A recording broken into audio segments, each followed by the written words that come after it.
اور ہم ان رشتہ داروں کی کبھی عزت نہیں کرتے جنہوں نے ہمارے ماں باپ کا دل دکھایا ہو. سمجھے؟ نہیں, شریعت نہیں کہتی اس چیز کو.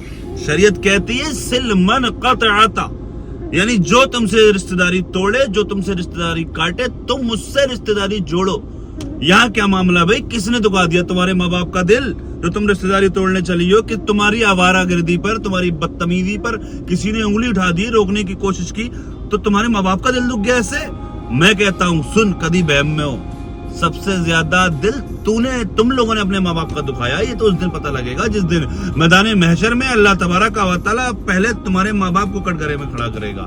میں چاہ تو نہیں رہا تھا سمجھانا تمہیں، کیونکہ میں اچھے سے جانتا ہوں تمہیں جو سمجھانے کی کوشش کرتا ہے تم پہلے اس کو گالیاں دیتے ہو تم لوگ. میں اچھے سے جانتا ہوں، لیکن میں نے چاہا میں یہ کیوں موقع اپنے ہاتھ سے جانے دوں. شاید ہو سکتا ہے میرے سمجھانے سے کوئی بات سمجھ میں ایسی ذہن میں آ جائے. اگر ذرہ برابر بھی ایمان باقی بچا ہے، ایمان نام کی کوئی چیز ہے اگر آپ کے پاس، تو ذرا اپنے دل پر ہاتھ رکھ کے سوچنا کہ زندگی کتنی ہے، کتنی جیلی تم نے اور کتنی بچی ہے.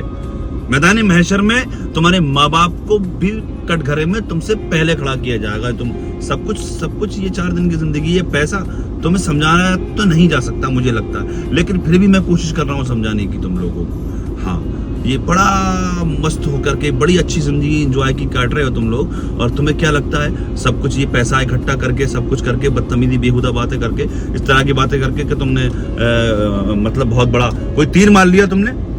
کوئی تیر ویر نہیں مارا تم نے.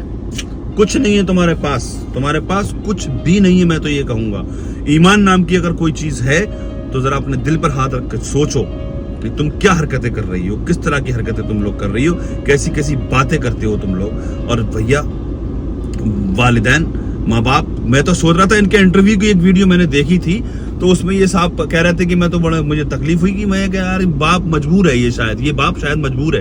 لیکن بعد میں الزام لگا رہا ہے، کہہ رہا ہے کہ بھائی وہ آیا تھا میری بیٹی کے رشتے کے لیے. اس نے الزام لگایا. وہ دوسرا انٹرویو میں نے اس کا دیکھا، کتنا خوش نظر آ رہا ہے. بھائی واقعی میں رشتہ داری، ہاں شریعت تو کہتی ہے رشتہ داری تم جوڑو اس سے جو تم سے توڑے، لیکن یہاں معاملہ کچھ اور ہے. یہاں پر تم رشتہ داری توڑ رہے ہو اس لیے کہ تمہارے خلاف تمہاری آوارہ گردی پر کوئی انگلی اٹھا رہا ہے، تو اس سے تمہارے والدین کا دل دکھ رہا ہے. اچھا، اللہ پاک ہدایت عطا فرمائے.